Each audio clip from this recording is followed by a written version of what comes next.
नमस्कार। ईटीवी राजस्थान और you me and health की टीम की तरफ से हमारे सभी दर्शकों को नव वर्ष की बहुत बहुत शुभकामनाएं। आज हमारे साथ हैं doctor S Ranaut, deputy superintendent Sawai Mansingh hospital Jaipur. Doctor Ranaut, हमारे कार्यक्रम में आपका स्वागत। थैंक यू सो मच, बुलाने के लिए बहुत बहुत धन्यवाद। हमने आपसे बहुत सारे विषयों पर चर्चा करनी है, लेकिन सबसे पहला सवाल एक ऐसी बीमारी के बारे में मैं आपसे पूछना चाहूंगी जिससे हमारे देश की बहुत सारी जनता ग्रसित है, और वो भी सिर्फ इसलिए क्योंकि जानकारी नहीं है। रेबीज क्या होता है और कैसे फैलती है? जहाँ तक रेबीज का सवाल है, ये बीमारी प्राय ये सोचने में आती है कि कुत्ते काटने से ही होती है जी। जो कि सरासर गलत भी है और अंधविश्वास भी है। पर हकीकत ये भी है, करीब करीब 90-95% जो रेबीज के पेशेंट्स आते हैं वो कुत्ते और बिल्ली काटने से ही होते हैं।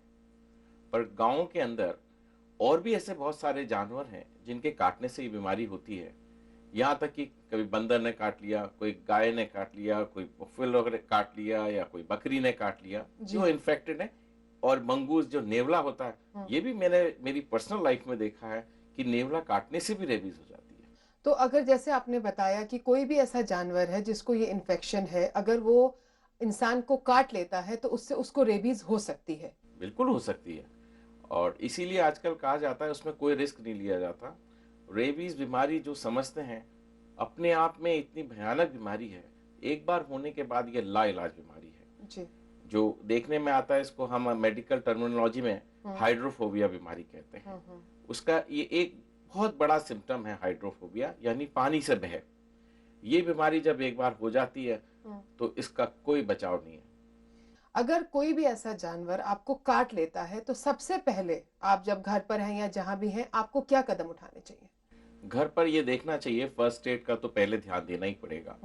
और गांव के अंदर जो भ्रांतियां हैं अलग अलग फर्स्ट एड की, उसको भी दूर करना होगा। अगर हम पॉजिटिव बात करें फर्स्ट एड की, तो ये देखना चाहिए जहां भी जिस जानवर ने काटा हो उसको तुरंत एक पानी से धो लेना चाहिए। बहते हुए पानी में अपना हाथ दे दीजिए, पैर दे दीजिए, या जिस भी अंग में उसने काटा हो उसको बहते पानी में करीब 10 से 15 मिनट तक उसको वॉश आउट कर देना चाहिए। उसमें जो वायरस आते हैं तो वॉशिंग से काफी बड़ी मात्रा में वायरस धुल जाते हैं। और अगर आप ज्यादा समझदार हैं तो कुछ नहीं मिले तो अपना जो साबुन होता है, साबुन से उसको आराम से वॉश कर सकते हैं। वो भी बहुत बड़ा माध्यम है आपके उन वायरसेस को दूर करने का। गांव के बहुत सारे मरीज, मैंने मेरी प्रैक्टिकल लाइफ में लाखों मरीज देखे होंगे, आज भी पुराने अंधविश्वास चले आ रहे हैं कि साहब कुत्ते ने काट लिया, मिर्च लगा ली, किसी ने कॉलगेट पेस्ट लगा लिया, कोई चूना लगा के आ रहा है। ये बिल्कुल नहीं होना चाहिए, ये दूर दूर तक नहीं होना चाहिए। कई बार होता है कि बच्चे भी और बड़े भी इस बात को छुपा जाते हैं क्योंकि सबको डर लगता है। 14 इंजेक्शन पेट में, तो डर भी देखिए जायज है। देखिए, शरीर से कोई भी छेड़छाड़ डर तो देगा ही। आज सुई देख के डर जाते हैं, और फिर जब 14 इंजेक्शन का भय हो तो वाकई स्वतः आदमी नहीं अस्पताल नहीं आएगा जी। और एक भ्रांति में यहाँ और निकालना चाहूंगा बजाय ट्रीटमेंट में, ऐसा कोई भी केस नहीं है। कई बार चूहा काट जाता है जी, चूहे काटने से कभी रेबीज नहीं होती। अच्छा। तो ये चीज एक हमेशा निकाल दें लोबा भय में। बहुत सारे अस्पताल आते हैं, there is no reported cases. आज के तक कोई भी रिपोर्ट केस नहीं है उसका। पर जब इलाज की हम बात करें तो जब मैं स्टूडेंट था, विली में हम भी खूब लगाते थे। हमारी 15 दिन पोस्टिंग लगती थी, और हम पेट को पकड़ पकड़ के एक पहले सुई बाएं तरफ लगाई, तो एक दाईं तरफ लगाई, फिर बाएं तरफ लगाई, और 14 इंजेक्शंस लगते थे। पर तकरीबन मेरे जहां तक जानकारी है, 2007 के बाद ये पेट वाली सुइयां बिल्कुल बंद हो गई है। अच्छा। और अब इंट्राडर्मल इंजेक्शंस लगते हैं, जो कि पेनलेस होते हैं, बारीक सुइयों से लगाए जाते हैं। ये वो सुइयां हैं जिससे इंसुलिन के इंजेक्शंस लगाए जाते हैं। इतनी बारीक, करीब 24 गेज 26 गेज की सुइयां होती हैं, जिसमें दर्द भी नहीं होती, दर्द भी महसूस नहीं होता। ठीक है, तो ये जैसे आपने बताया, अगर कोई जानवर आपको काट लेता है और उसके बाद उसको धो के हम लोग डॉक्टर के पास आ जाए जहाँ पे हमारा रेबीज का इलाज होगा।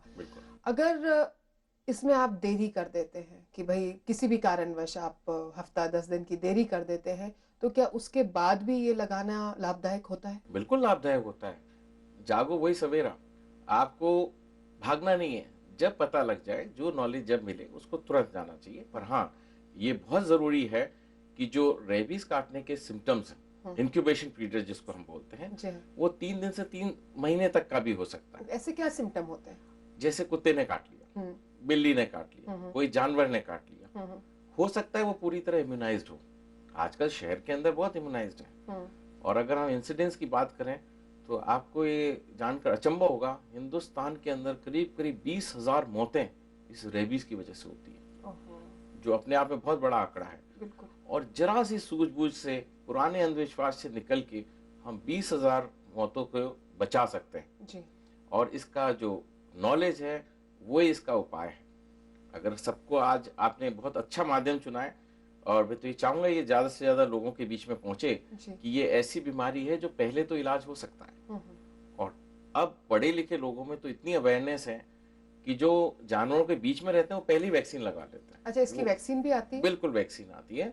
वो इंतजार नहीं करते कि कोई हमको जानवर काटे। हाँ हाँ बिल्कुल, वो पहले ही उसको लगवा लेते हैं, तो वो उसको प्री एक्सपोजर वैक्सीन हम बोलते हैं। ये तो हमने बात रही कि भाई अगर रूरल सेक्टर में है, किसी जानवर ने राह चलते ने काट लिया तो वो तो फिर उसके ऊपर हम इलाज ये कराएंगे। हमारे घर में जो जानवर है उनसे कैसे बचाव किया जाए? घर के जानवर से उसमें दोनों ही चीजें हैं। हाँ जी। एक तो ध्यान रखना है कि अपना जो जानवर है वो वैक्सीनेटेड हो, हर साल वैक्सीन लगाया जाए जी। दूसरा, उसके मिजाज को भी परखा जाए। अच्छा। अगर जानवर गुस्से के अंदर है और आप उससे आंख मिलाएंगे और वो गुस्से में है, तो मतलब तो नेचुरली वो काट सकता है। वो सिचुएशन अवॉइड करिए। वो सिचुएशन। सेकेंडली, आपको ऐसे एग्रेसिव गेम नहीं खेलना है कि लोग मैं देखता हूँ बच्चे, आप देखिए बच्चों को ज्यादा जानवर काटता है, बच्चे उनके साथ खेलते हैं, पंच करते हैं, गुस्सा करते हैं, जो तो अगेंस्ट द विश कुछ भी काम करेंगे किसी के साथ तो सजा तो मिलेगी। बिल्कुल, तो उसको अवॉइड करना चाहिए। सवाल आपसे और भी हैं डॉक्टर साहब, लेकिन एक छोटे से ब्रेक के बाद हम अभी वापस आते हैं। देखते रहिए यू मी एंड हेल्थ। मजबूत चट्टानों से बनता है रॉक स्ट्रॉन्ग सीमेंट, जो देश को बनाए रॉक स्ट्रॉन्ग सीमेंट। जब बड़ी हो जाओगी तब मिलेगा। ये तुम्हारे लिए, अब तुम बड़ी जो हो गई हो। रिश्तों को लगे हीरे की उम्र। TC jeweller for generations. बनेगी भारत में भी विश्व स्तरीय इमारतें। जर्मन टेक्नोलॉजी से बना वर्ल्ड क्लास सीमेंट। भांगर सीमेंट, सस्ता नहीं, सबसे अच्छा।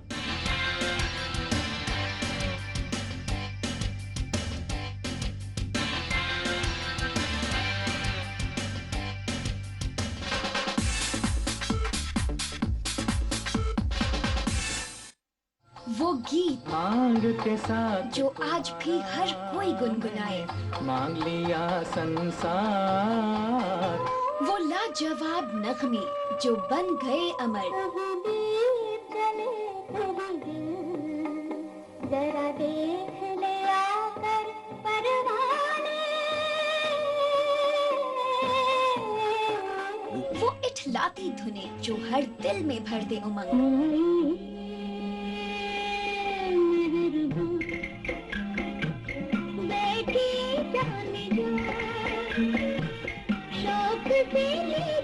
जी हाँ बहनों भाइयों, भूले बिसरे गीत देखना ना भूलें।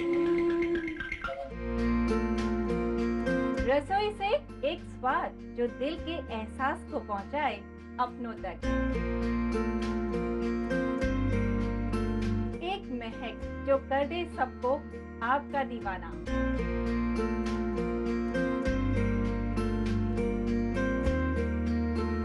खुशबूदार व्यंजनों की दुनिया से अब सजेगी आपकी रसोई। रसोई से देखिए सोमवार से शनिवार रोजाना दोपहर 2:30 बजे। इस कार्यक्रम के सह प्रायोजक हैं। पेश है पीसीएम के रेडी टू यूज मसाले जायकेदार। जेके लक्ष्मी सीमेंट, मजबूती गारंटीड। आजादी के बाद आखिर क्यों पिछड़ता गया मुस्लिम समाज? सरकारें क्यों नहीं ध्यान देती इनकी समस्याओं पर? सरकार तक क्यों नहीं पहुंच पाती इनकी आवाज? पिछड़ापन, कुपोषण, अशिक्षा और कुरीतियों ने क्यों जकड़ा है मुस्लिम समाज को? आतंकवाद, असुरक्षा की भावना और बेरोजगारी के चलते युवा क्यों हैं खौफजदा? हम जाएंगे मुद्दों की तह तक, उठाएंगे इन सभी मसलों को और जानने की कोशिश करेंगे आखिर क्या हैं मुस्लिम समाज के अधूरे ख्वाब। देखिए अधूरे ख्वाब हर रविवार रात 9:30 बजे और पुनः प्रसारण बुधवार सुबह 11:30 बजे सिर्फ ईटीवी राजस्थान पर।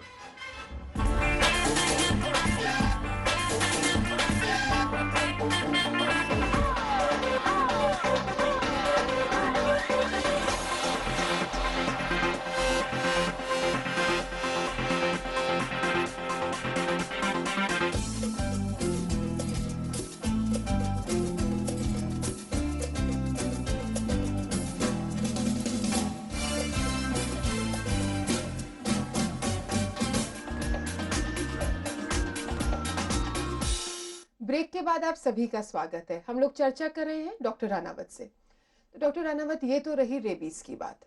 सेप्टिसीमिया के भी कई पेशेंट्स आपके अस्पताल में आते होंगे, तो पहले तो हमें ये बताइए कि सेप्टिसीमिया क्या बीमारी है? सेप्टिसीमिया हर आदमी जानता है वर्ड सेप्टिक। सेप्टिक का मतलब पस से लिया जाता है जी।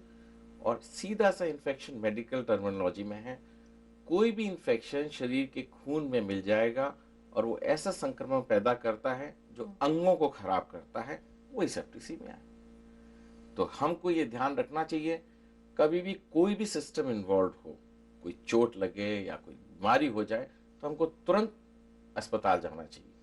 लेकिन डॉक्टर साहब देखिए, आप भी ये चीज मानेंगे कि ये हर बार मुमकिन नहीं हो पाता।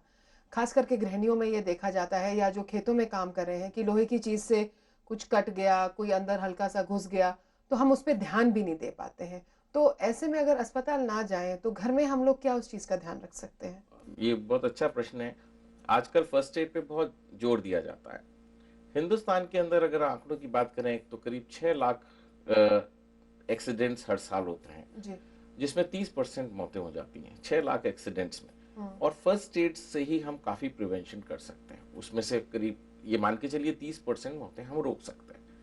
तो फर्स्ट एड किट हर घर में होना बहुत जरूरी है जी। फर्स्ट एड किट से मेरा मतलब है, किसी के चोट लग जाए तो हमारे पास स्प्रिट हो सकती है, कोई लगाने के लिए जैसे हम बीटाडीन लोशन लिखते हैं, कोई भी डिसइंफेक्टेंट हो, डिसइंफेक्टेंट ये घर में रखा जा सकता है।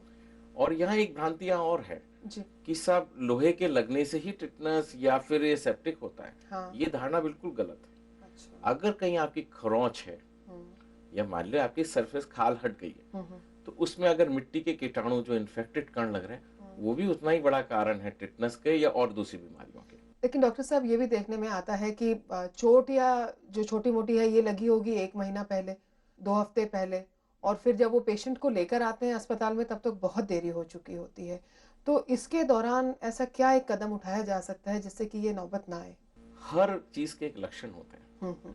कहाँ कहीं भी छोटी सी चोट लगे, मैं कह रहा हूँ चोट भी ना लगे, छोटे बच्चों से आप ले लीजिए, अगर एक बुखार किसी के हो रहा है, ये अपने आप में पर्याप्त सिम्टम है कि कोई ना कोई शरीर में प्रॉब्लम है।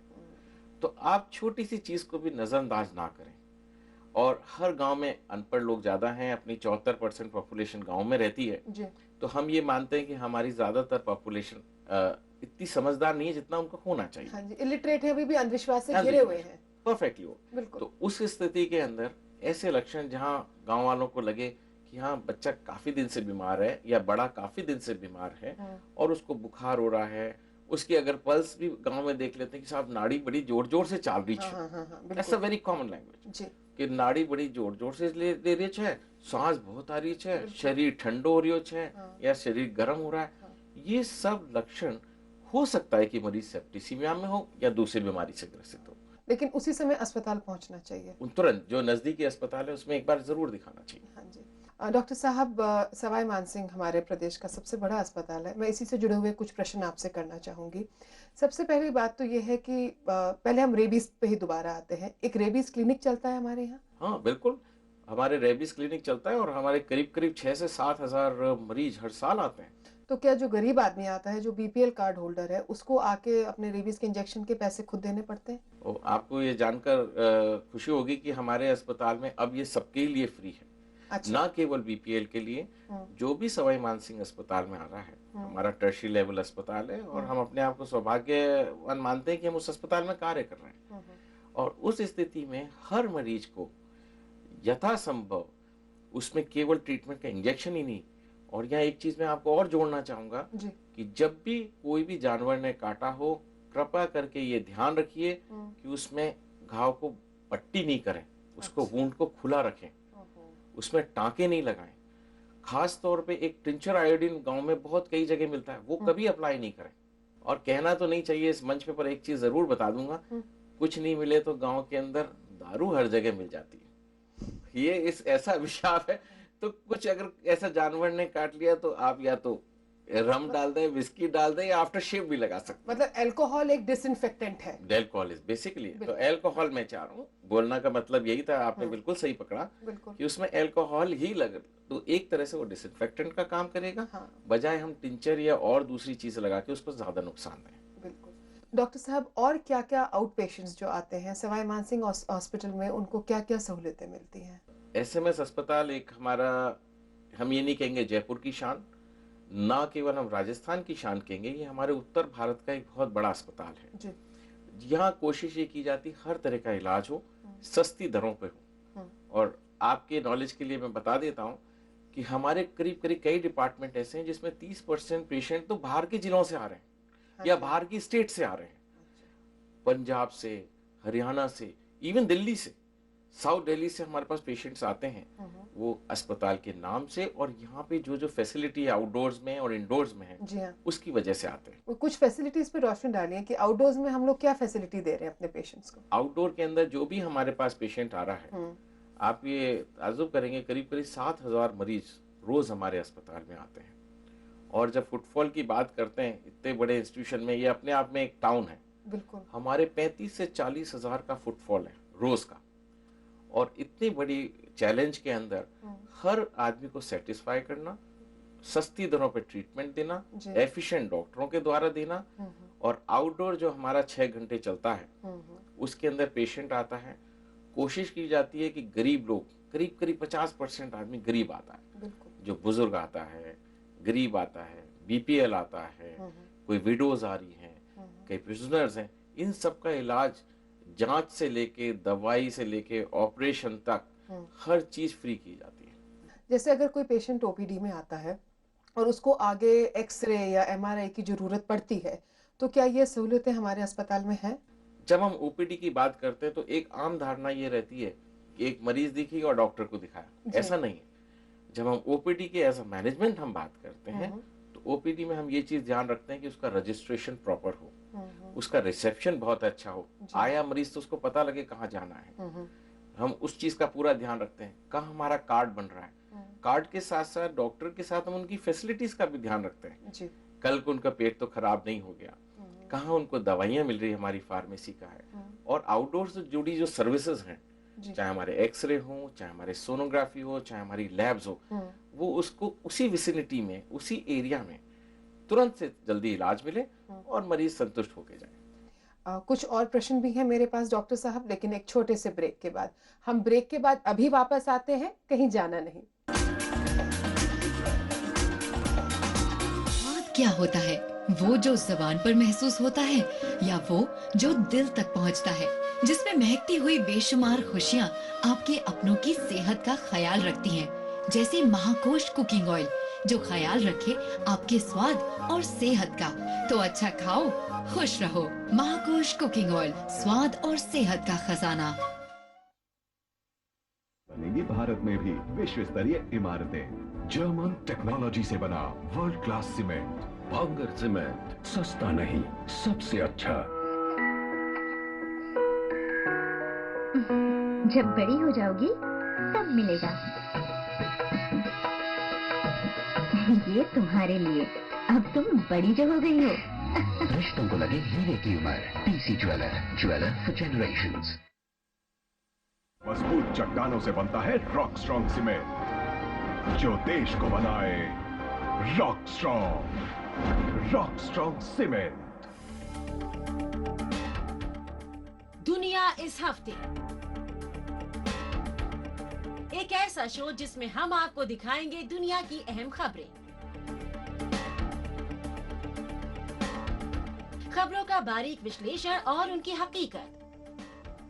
क्या हुआ कुछ खास, ये दिखाएगा आपको दुनिया इस हफ्ते। ईटीवी के सभी हिंदी चैनल्स पर शुक्रवार शाम 6 बजे।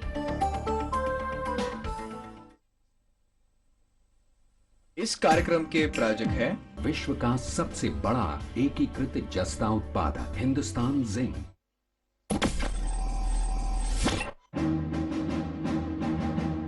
भ्रष्ट राजनीतिक दलों को और भ्रष्ट सरकारों को खुदा हाफिज और आखिरी सलाम कहने का वक्त आ गया है।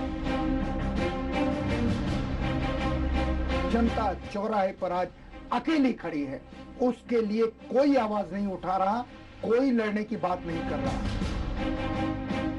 राजनीतिज्ञों से कोई आशा नहीं, आशा है सिर्फ आपसे। हम जो कहते हैं सच कहते हैं, दो टूक कहते हैं। मेरी आवाज देश की आवाज है। 5 राज्यों में हो रहे चुनाव पर देश के निर्भीक और विश्वसनीय पत्रकार की नजर। देखिए विधानसभा चुनाव का सबसे दमदार और जानदार प्रोग्राम इलेक्शन न्यूज लाइन संतोष भारतीय के साथ रोजाना रात 8 बजे सिर्फ ईटीवी उर्दू पर।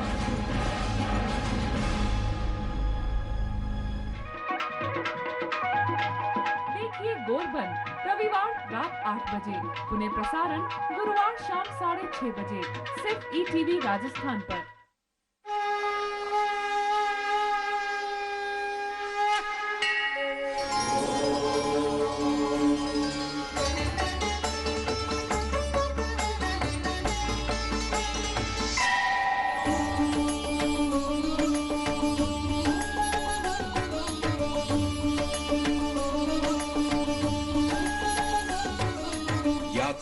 जो मन को शांति दे, मिलाए आत्मा को परमात्मा से।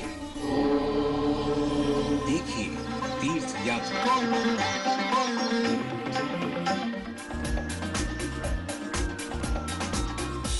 ब्रेक के बाद आप सभी का स्वागत है। डॉक्टर रानावत, अगर किसी ने ओपीडी में जाना है तो उसको अपने साथ क्या ऐसे डॉक्यूमेंट्स या सामान लेके जाना चाहिए जिससे कि वो वहां जाके तंग ना पाए? पहले किसी डॉक्टर को दिखाया हो, पहले कोई जांच उन्होंने कराई हो, वो हमेशा साथ लानी चाहिए।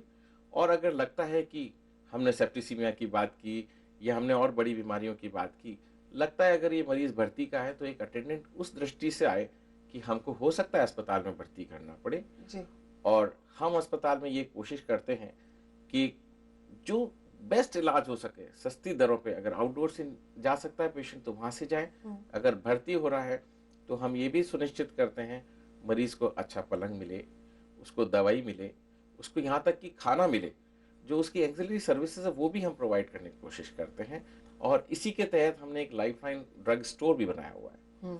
आपको ये जानकर बड़ी खुशी होगी कि जो दवाइयाँ हम अस्पताल में दे रहे हैं इंजेक्टेबल्स, वो बाजार से कई तो दवाइयाँ 50% कम पे हैं। अच्छा। पर अगर हम एवरेज निकालें तो 30% दवाइयाँ हमारी बाजार से सस्ती दरों पे अस्पताल के अंदर दी जाती है। जैसे कोई अगर गरीब परिवार से आता है, बीपीएल कार्ड होल्डर है, वो इमरजेंसी में आता है या फिर वो ओपीडी में आता है और पता चलता है कि उसके ऑपरेशन की है, तो क्या उसको कुछ राशि जमा करानी पड़ती है या कुछ उसको जो दवाइयाँ, वही चाहे ग्लूकोज चढ़ना है, जो दवाइयाँ ऑपरेशन के ड्यूरिंग चाहिए उसको वहीं से खरीदनी पड़ती हैं? वो कितना खर्चा लगेगा इससे? हमारे 2 तरीके से पेशेंट अस्पताल में भर्ती होते हैं जी। एक तो जो आउटडोर से भर्ती हो रहे हैं और एक इमरजेंसी से भर्ती हो रहे हैं जी। इमरजेंसी में तकरीबन हमारे करीब ये मान के चलिए 450 से 500 मरीज रोज आता है जी।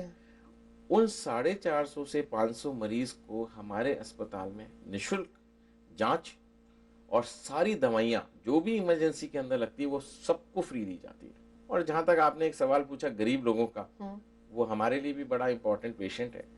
जिसने आके मैनेजमेंट को अप्रोच किया कि साहब मैं गरीब हूँ, तो हम उसकी कोशिश ये करते हैं फ्री दवाई फ्री इलाज कराएं जी।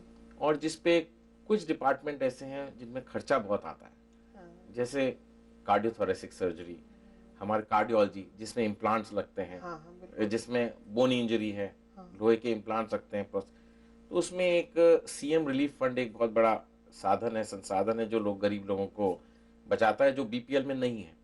अच्छा। बीपीएल का इलाज सारा फ्री है। हाँ जी। पर जो लोग बीपीएल में नहीं है और रियली गरीब हैं, हाँ, पर ये 1.5-2 लाख की सर्जरी अफोर्ड नहीं कर सकते। हाँ, उसके लिए सीएम रिलीफ फंड में हम एक एस्टिमेट बना के बेचते हैं जी। और यहाँ मैं इस मंच के माध्यम बता दूं, कई लोग वैसे ही उठ के चले आते हैं, हमको केवल 3-4 चीज की उसमें जरूरत होती है।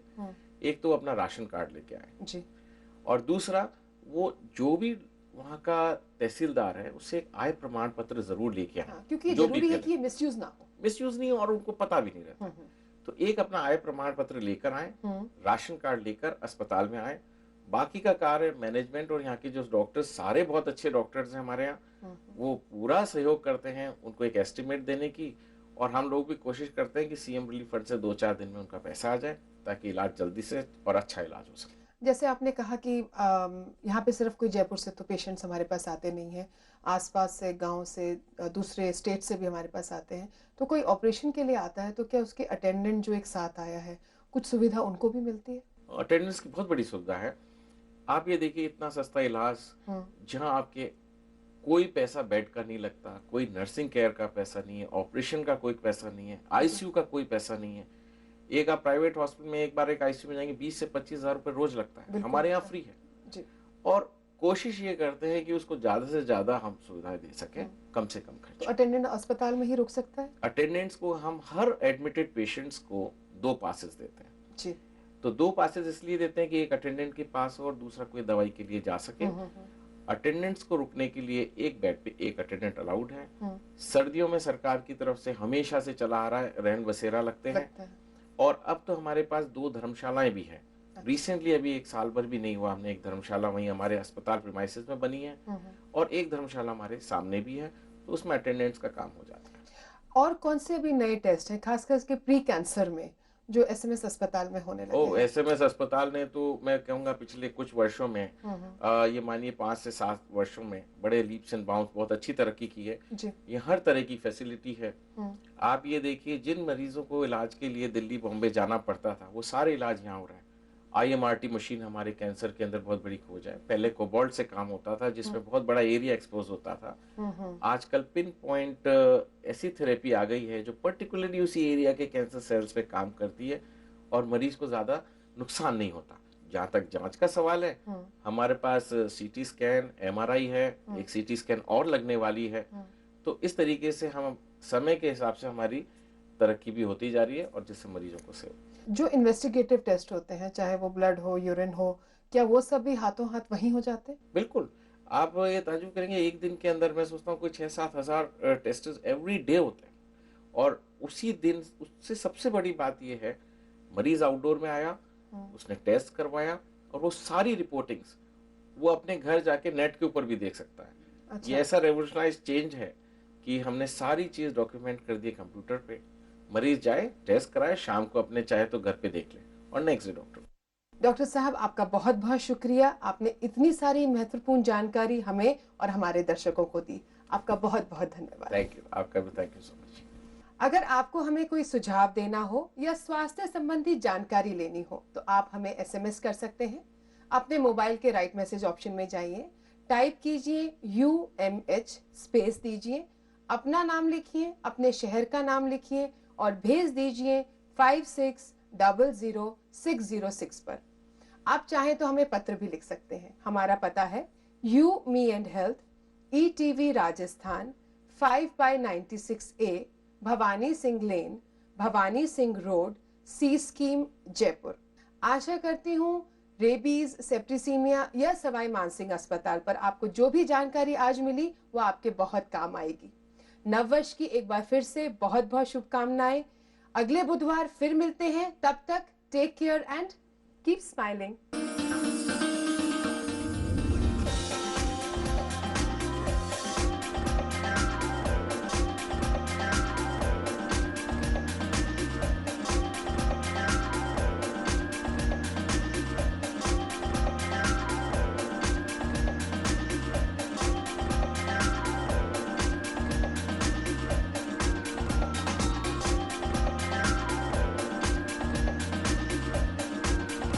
कार्यक्रम के प्रायोजक थे पारस शुद्धि।